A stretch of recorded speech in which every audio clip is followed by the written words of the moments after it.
Allahumma sholli ala Muhammad. Bu,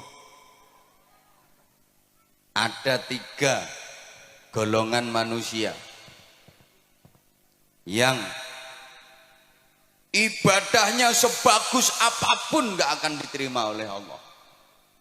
Doanya sebaik apapun, sekhusyuk apapun gak akan dikabulkan Allah. Bahkan di akhirat gak bisa menerima syafaat Rasulullah. Rungokno toh. Walaupun ibadahnya bagus, sholatnya top, bukan cuma yang wajib, sholat sunnah dikerjakan semua. Sujud luar biasa. Sekali nyosop batuk mentol telu. Jadi nyosop 2 kali batuk mentol 6. Selesai sholat gak rupa-rupa rai.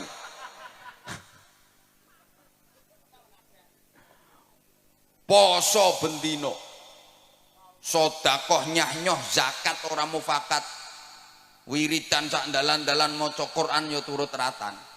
Berangkat haji tiap tahun, dia pergi umroh seminggu 5 kali. Iso ngomahe Mekah kok. Kan omahe Mekah.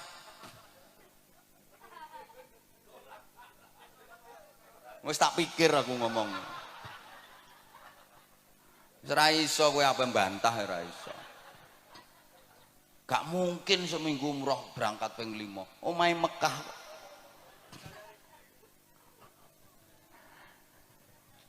Kalau masuk 3 golongan manusia ini percuma. Gak akan diterima Allah. 1, aqul walidain. Anak yang durhaka kepada kedua orang tua. Naudzubillah. Sehebat apapun anak, kalau sampai durhaka kepada orang tua, berani kepada orang tua, menentang orang tua, melawan orang tua, zalim kepada orang tua, menyakiti hati dan perasaan orang tua, menyia-nyiakan orang tua, padahal si anak hidupnya berkecukupan, kaya, orang tuanya hidup menderita, itu dia mentala. Alah wis kadung.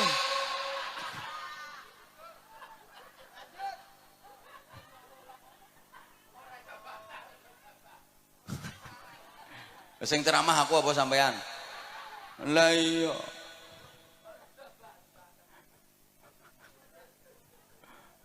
Walaupun ini anak alim, mangan kitab entek 2896, ilmune sundul terop, saking pintere sampai iso ngraji entut. Ngraji angin ini sak gampang, ngraji entut. Begitu tit kok.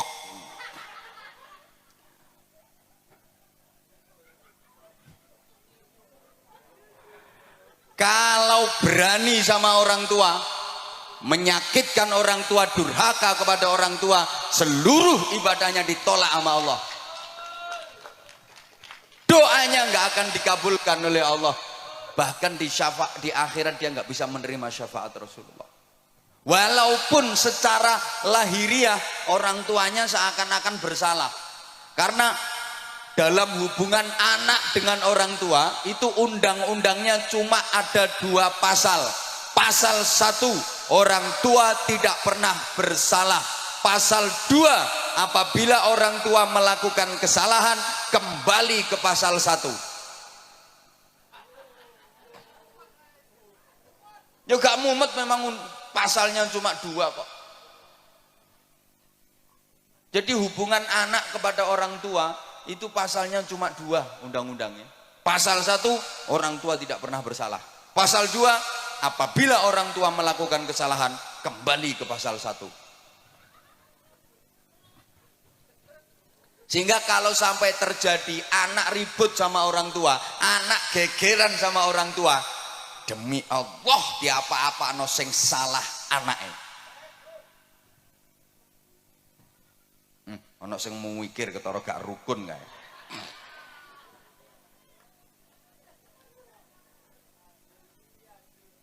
Wajar. Karena nggak ada orang tua, nggak ada anak. Orang tua itu menjadi sarana, lantaran wujudnya manusia di alam dunia, betul? Boleh kene ana sing tanpa wong tua.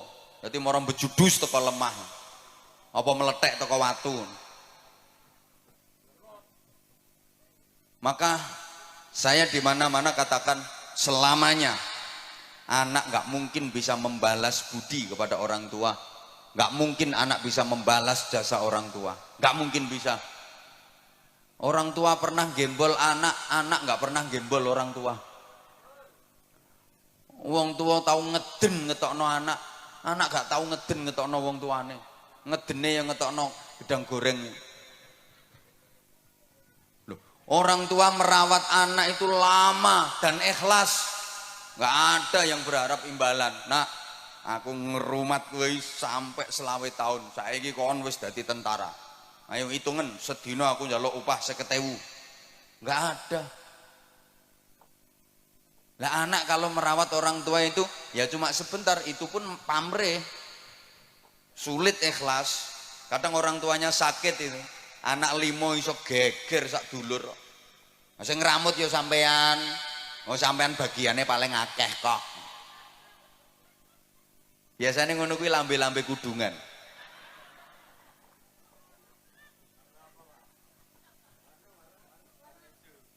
Halo. Halo. Ya. Rungokno. Orang tua merawat anak itu yang diharapkan hidupnya anak. Sing diharap-harap uripe. Lah nek anak ngramut wong tua iki mek karo nunggu matine kok. Sorry ya. Orang tua itu mau gantiin sakitnya anak. Kalau anak nggak mau gantiin sakitnya orang tua. Orang tua rela menggantikan derita anak. Kalau anak nggak mungkin mau menggantikan derita orang tua. Saya udah sering kasih contoh. Orang tua itu punya anak sakit, anak masih kecil sakit. Ya Allah, nangis. Semalaman nungguin anak nggak tidur. Dia nggak rela seekor nyamuk pun menggigit anaknya, hinggap di tubuh anaknya. Ditunggoni sampai gak turu, nangis memohon kepada Allah, ya Allah biar saya saja yang gantiin sakitnya anak saya asal anak saya sehat. Tapi anak gak mungkin mau gantiin sakitnya orang tua. Maaf, ayo coba sampean misalnya punya orang tua sudah pikun, ayo sampean gelem genteni, ya Allah kula sing pikun mawon.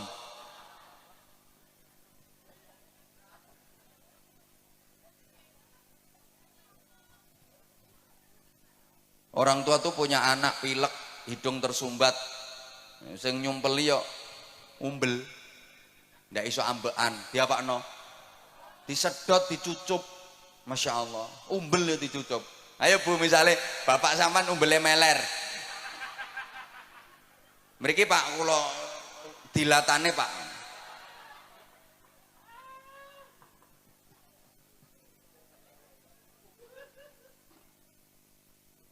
Lah orang tua itu siapa saja? Satu, abul jasad, orang tua kandung, ayah dan ibu kandung. Dua, abur ruh, yang merawat ruh, merawat jiwa, gurunya, kiainya, bunyainya, ustadz ustadzahnya.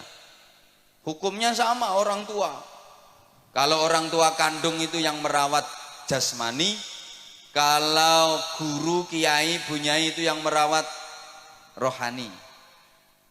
Iki dirungokno apa ora toh? Tiga, yang ngasih pasangan hidup, mertua, sama wajib dihormat. Bu, menantu kalau nggak rukun sama mertua, ya sama itu namanya menantu yang tidak berbakti kepada orang tua, durhaka. Sama. Ada enggak? Ngacung.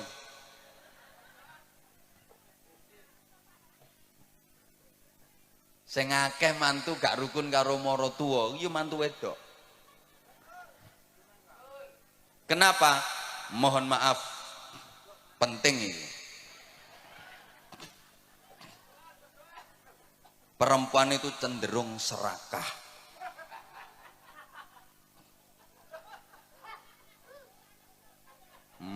Wong lanang serakah ya eneng kok. Yang mbek kiai wani nyentak apa maneh mbek bojone. Mohon maaf, banyak istri yang tidak merelakan suaminya untuk berbakti kepada orang tua. Banyak suami yang tidak menyadari posisi. Sorry ya, istri sama suami itu beda. Karena istri perempuan, suami laki-laki. Lah yo beda. Istri itu haknya suami. Kalau suami bukan haknya istri, haknya orang tua. Rungokno. Suami itu haknya orang tua. Artinya suami harus lebih memprioritaskan orang tuanya, mementingkan orang tuanya daripada istrinya. Ya sama-sama penting, istrinya penting, orang tuanya penting. Tapi perbandingannya lebih dipentingkan orang tuanya daripada istrinya.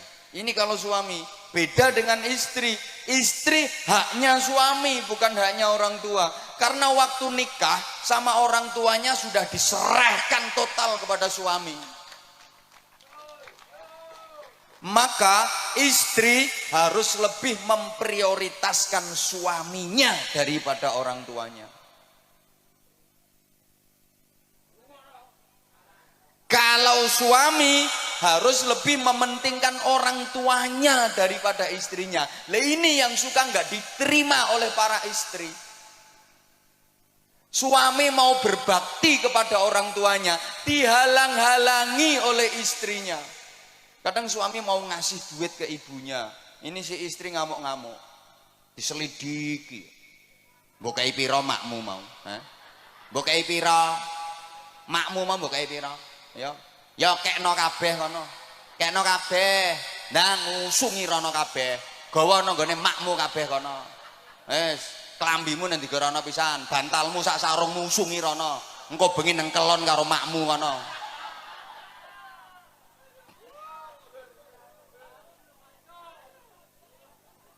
Suami mau berbakti kok dihalang-halangi. Bu, ibu harus sadar, bagi suami orang tua itu prioritas daripada istri. Bu, ikhlas nggih, relakan suamimu berbakti kepada orang tuanya. Yang orang tua suami adalah mertuamu. Maka istri solehah, calon-calon bidadari surga, itu adalah perempuan-perempuan yang mengikhlaskan, merelakan suaminya berbakti kepada orang tuanya. Suaminya lebih mementingkan orang tuanya daripada dirinya sendiri. Itu perempuan-perempuan solihah, calon-calon bidadari surga. Nggih Bu nggih? Nggih Bu nggih? Jadi misalnya, Bu, suami ibu punya duit 10 juta. Nah, ibu sebagai istri dikasih 3 juta, yang 7 juta dikasihkan ibunya suami. Ikhlas nggih?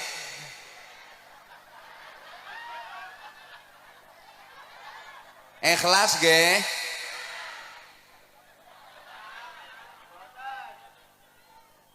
Ikhlas mboten? Mulane angel mlebu swargamu ya ngono.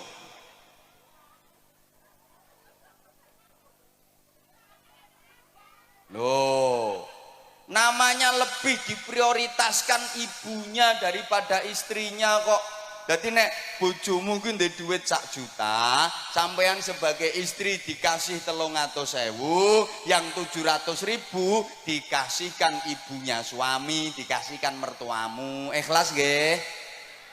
Sapa ngomong tak jotos mau?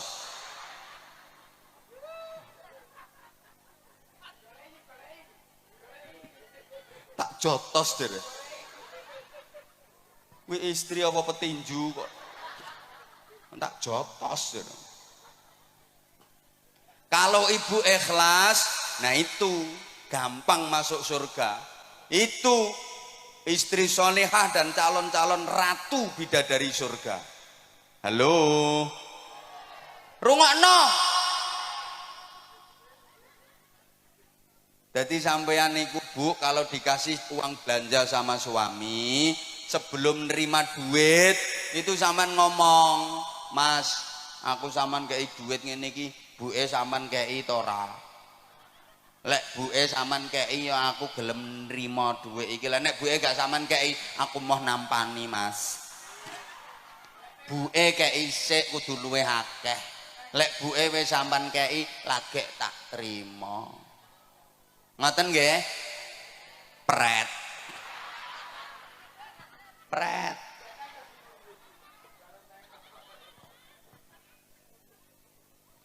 Jadi misalnya ibu dibeliin gelang sama suami, sebelum diterima tuh gelang ngomong, ya aku sama tukono gelang ini iki, ibu sama tukono ora? Lek ibu sama tukono ya aku gelem. Lah nek ibu gak sama tukono, aku mau nganggo ya, gak gelang-gelangan rapopo. Penting ibu timbang aku. Ibu sing ngeramut sampean, sengsara rekoso mulai cilik gedhekno sampean, sorone ra karuan. Aku petuk sampean wis siap pakai. Aku gelem nganggo gelang iki, tapi ibu ya tukono gelang sing luwih gedhe. Ngoten Bu nggih? Alah ra trimo pret nek iki. Pret.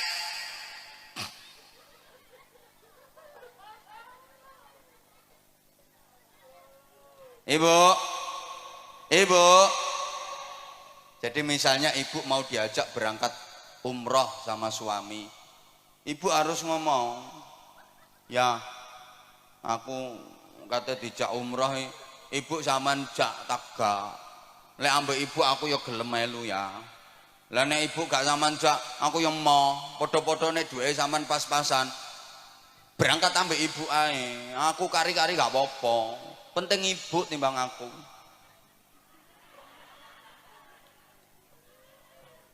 Bapak, sampean sebagai suami Pak, kalau punya istri yang karakternya seperti itu, betul-betul lelaki beruntung di dunia ini.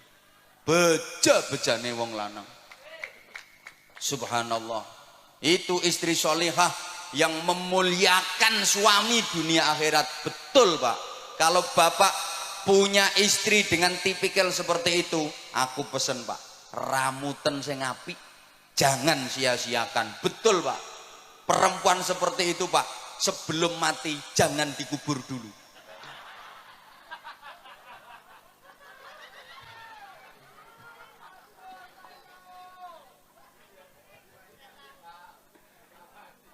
Soalnya langka.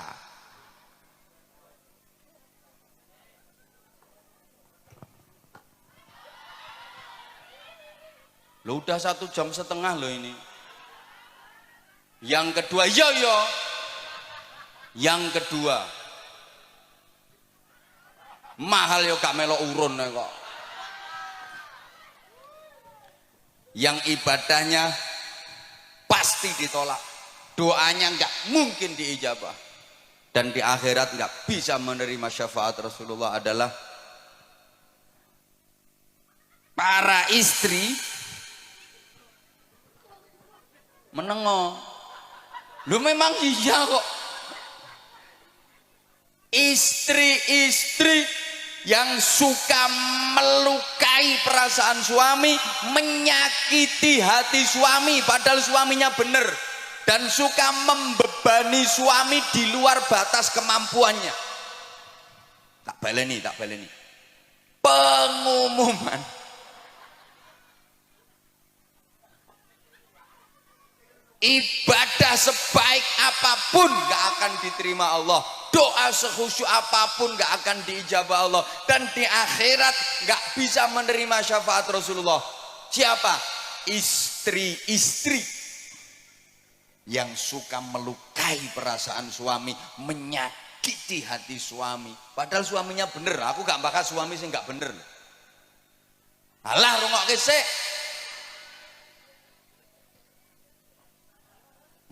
Ucul ya ben balon murah kok. Balon ucul geger ndangak kabeh. Tuku meneh 5.000 kok. Hah? Malah mek 3.000 gegerno pengajian. Halo? Halo? Bu, ini beneran loh, Bu. Rasulullah pernah cerita, besok di akhirat itu ada perempuan yang wujudnya enggak wujud manusia, bentuknya enggak bentuk manusia, tapi ndasnya alah ndasnya itu ndas celeng, terus awak menengok lagi, awaknya awak khimar, wis gampangane ndase celeng awake jaran. Hi, ngeri. Ndase celeng awake jaran. Siapa itu? Ya tadi perempuan yang suka membebani suami di luar batas kemampuan. Wong suami lo penghasilannya sebulan ini lo cuma 2 juta.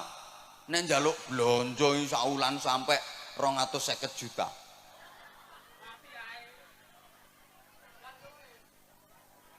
Misalnya perempuan yang suka melukai perasaan suami dan menyakiti hati suami, maka seperti itu akibatnya, ibadahmu gak akan diterima Allah.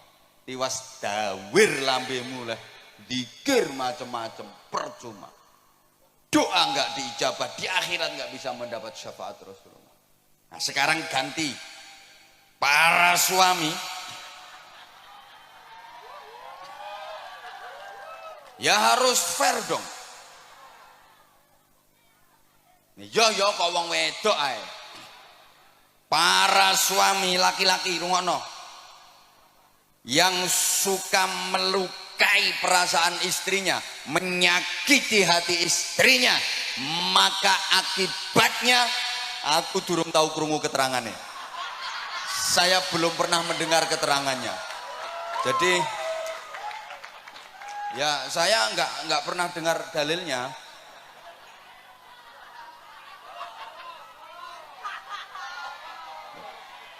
Lah nanti kalau saya sampaikan yo malah keliru kabeh wong.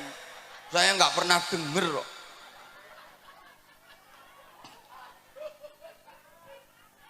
Bagusnya perempuan itu nggak perlu ngerti dalil-dalil yang kayak gitu. Marake ngelamak, ngelunjak, ingkrah ndase wong lanang. Lho wong istri itu lo nggak ngerti dalil lho, suami iso kalah. Apalagi ngerti dalil, malah nyenyek wong lanang. Memang istri-istri itu nggak usah ngerti dalil-dalil kayak gitu, bahaya. Wong nggak ngerti dalil sing lanang kalah kok, pemane ngerti dalil. Mulane bro, sing urung rabi ya. Besok nek rabi golek wong itu sing goblok-goblok kae. Gampang dihapusi. Nek pinter-pintere gak iso ngendhalekno nyonyor kae.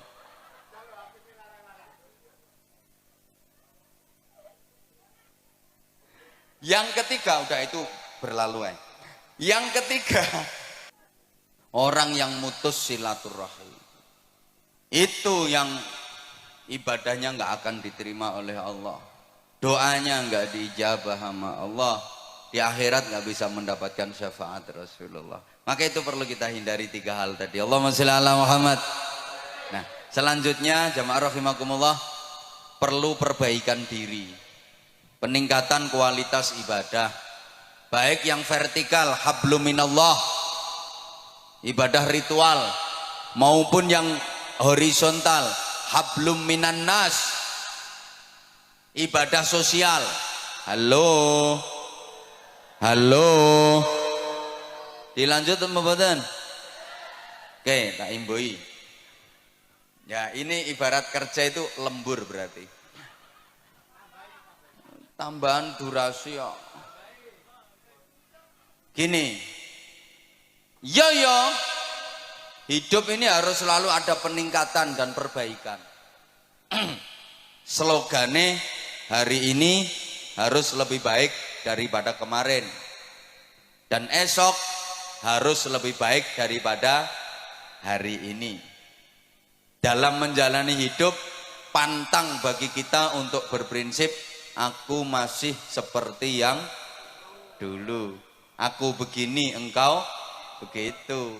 Itu sama saja. Kalau orang Jawa bilang sami mawon, nek diteruske bokonge Mbak Mi dintup.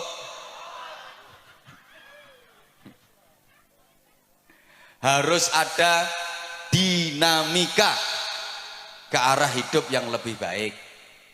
Ibu bapak jamaah rahimakumullah, pembangunan musola ini harus disertai dengan pembangunan manusianya. Ya, kita berharap mudah-mudahan musola, masjid-masjid yang ada itu benar-benar bisa menjadi laboratorium rohani, pembangunan mental spiritual. Negara kita itu punya jargon di lagu kebangsaan Indonesia Raya itu, bangunlah, bangunlah. Ayo toh Bu, pertama bangunlah jiwanya dulu, baru bangunlah untuk Indonesia. Bangunlah jiwanya. Pembangunan jiwa itu menjadi sangat penting.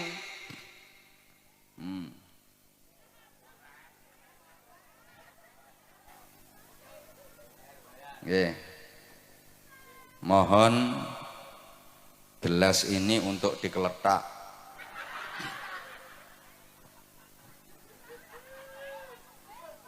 Untuk pembangunan sorban. Nggih. Iya. Nah itu juga termasuk bagian dari perbaikan. Nggih Bu nggih. Bu, saya yakin semuanya bawa duit. Kalau nggak bawa duit nggak apa-apa kok, kalung dilepas, gelang dipelorot nggak apa-apa, nanti biar dijual sama panitia. Ini pasti semuanya bawa duit. Saya nggak percaya kalau nggak bawa duit. Ono yang 100.000, ada yang 50.000, 20.000, 10.000, 5.000, 2.000, 1.000. Nanti kira-kira yang disedekahkan berapa?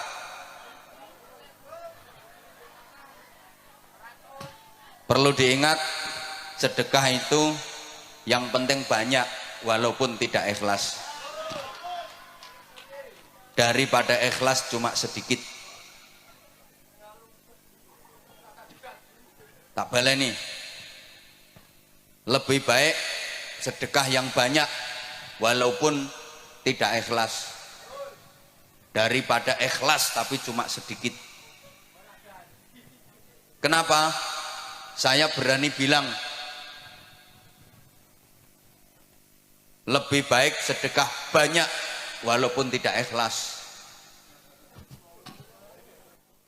Loh iya, daripada ikhlas tapi sedekahnya cuma sedikit. Karena kalau sedekahnya banyak, terus sedekah banyak, terus sedekah banyak, pasti lama-lama ikhlas. Mesti metu ikhlas. Mikir ora ikhlas, terus ngetokno akeh kok ora ikhlas. Tapi kalau sedekah itu prinsipnya yang penting ikhlas walaupun sedikit, sampai mate gak kira sedekah akeh.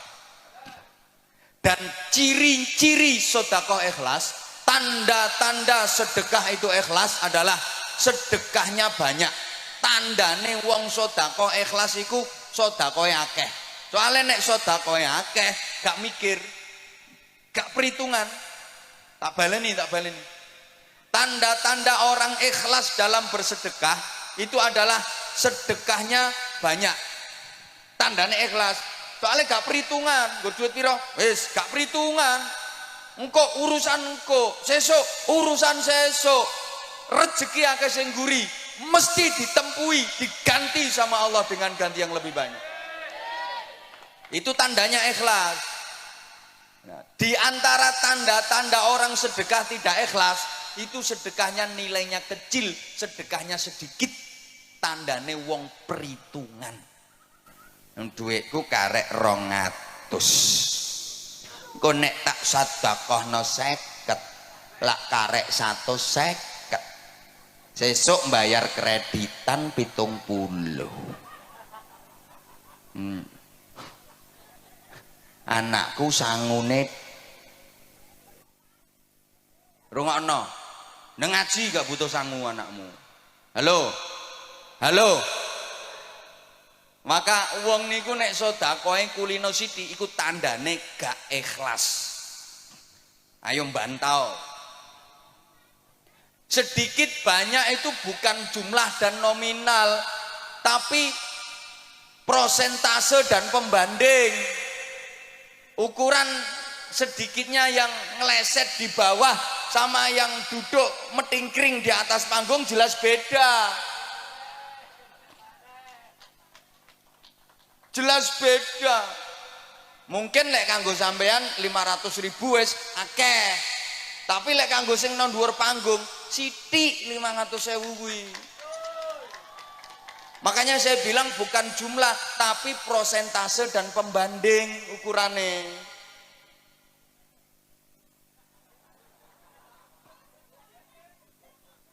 Lah iya, makanya kalau saya katakan di antara tanda ikhlas dalam bersedekah itu sedekah nominalnya banyak, nilainya banyak. Kuwi tandane ikhlas, karena dia nggak perhitungan. Tandane wong sedekah gak ikhlas itu sedekahnya sedikit karena dia perhitungan. Halo. Orang yang beramal di dunia tanpa perhitungan, besok di akhirat Allah yo gak perhitungan, langsung dimasukkan surga sama Allah.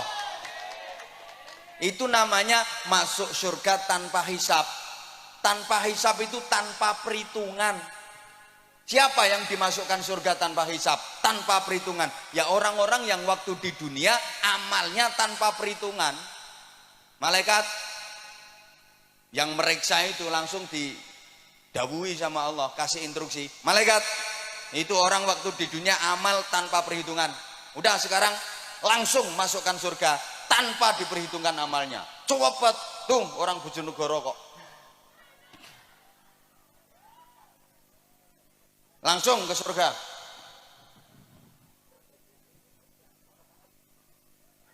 Halo. Lah kalau orang di dunia amalnya penuh perhitungan, besok di akhirat Allah juga penuh perhitungan. Dihitung dulu. Amal bagusnya ada berapa, amal jeleknya ada berapa. Lebih banyak mana? Tangannya untuk muter tasbih sama untuk kopek jarene. Lebih banyak mana itu? Diperhitungkan semuanya. Lama perhitungannya itu. Paham gak? Paham gak? Ada yang masuk surga bi ghairi hisab, tanpa hisab.